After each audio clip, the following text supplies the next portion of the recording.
Ada satu paradoks yang jarang disadari manusia modern.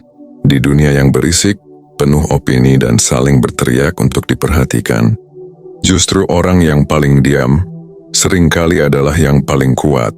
Kita hidup di zaman di mana semua orang ingin bicara, ingin didengar, ingin diakui, ingin menang debat, menang argumen, menang pembenaran. Namun para filsuf stoik ribuan tahun lalu justru mengajarkan hal sebaliknya. Kekuatan sejati tidak terletak pada seberapa keras kamu berbicara, tetapi seberapa tenang kamu ketika seharusnya bisa berbicara. Diam dalam stoikisme bukan berarti lemah. Diam adalah bentuk kendali diri tertinggi. Bayangkan dua orang yang dihina. Yang pertama langsung membalas, emosinya naik, suaranya meninggi, dan tanpa sadar ia telah menyerahkan kendali dirinya pada orang lain. Yang kedua, diam.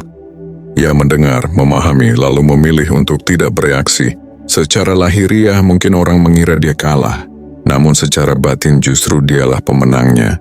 Marcus Aurelius pernah menulis, "Kamu selalu punya pilihan untuk tidak terganggu, dan pilihan itu seringkali bernama diam. Ketika kamu tidak bereaksi, kamu sedang berkata pada dunia, 'Aku mengendalikan diriku sendiri, bukan kamu.' Semakin kamu diam, semakin sulit orang membaca dirimu, dan manusia selalu takut pada sesuatu yang tidak bisa mereka prediksi.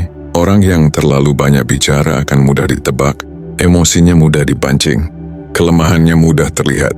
Sebaliknya, orang yang tenang dan hemat kata membuat orang lain berhati-hati, karena mereka tahu reaksi darimu bukanlah reaksi impulsif, melainkan keputusan sadar." Stoikisme mengajarkan satu prinsip penting. Tidak semua hal pantas mendapat responmu. Setiap kali kamu bereaksi berlebihan, kamu sedang memberi energi pada hal yang tidak penting. Dan energi adalah aset paling berharga dalam hidup. Orang kuat tahu kemana energinya harus diarahkan. Bukan pada drama, bukan pada ego, bukan pada pembuktian yang sia-sia.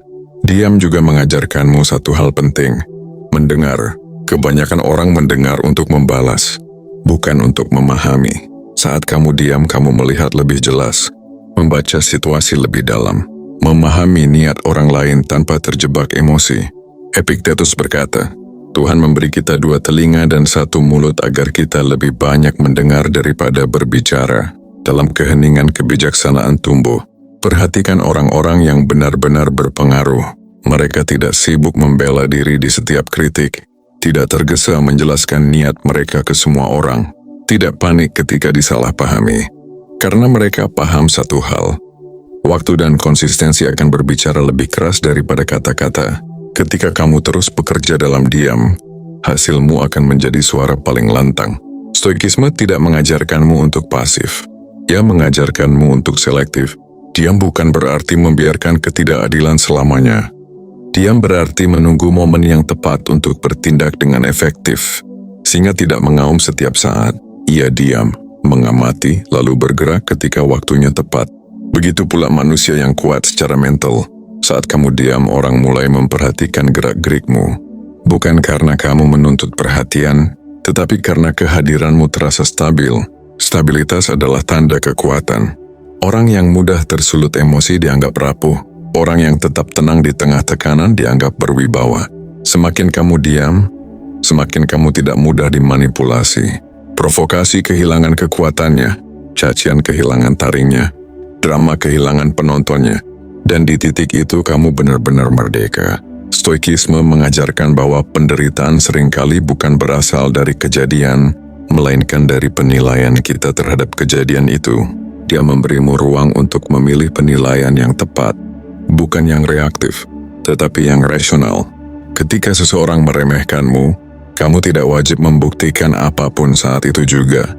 Biarkan hidupmu yang menjawab. Ketika seseorang memprovokasi, kamu tidak wajib turun ke levelnya. Menang dengan martabat selalu lebih berharga. Semakin kamu diam, semakin kamu fokus pada hal yang bisa kamu kendalikan. Pikiranmu, tindakanmu, dan nilai hidupmu. Itulah inti stoikisme. Bukan mengubah dunia agar sesuai keinginanmu, tetapi menguatkan dirimu agar tidak goyah oleh dunia. Dan pada akhirnya dunia selalu menghormati orang yang tidak mudah goyah. Bukan karena mereka paling keras, tetapi karena mereka paling teguh. Jadi jika hari ini kamu memilih diam, bukan karena kamu kalah, melainkan karena kamu tahu siapa dirimu. Dan semakin kamu tahu siapa dirimu, semakin kuat kamu di mata dunia.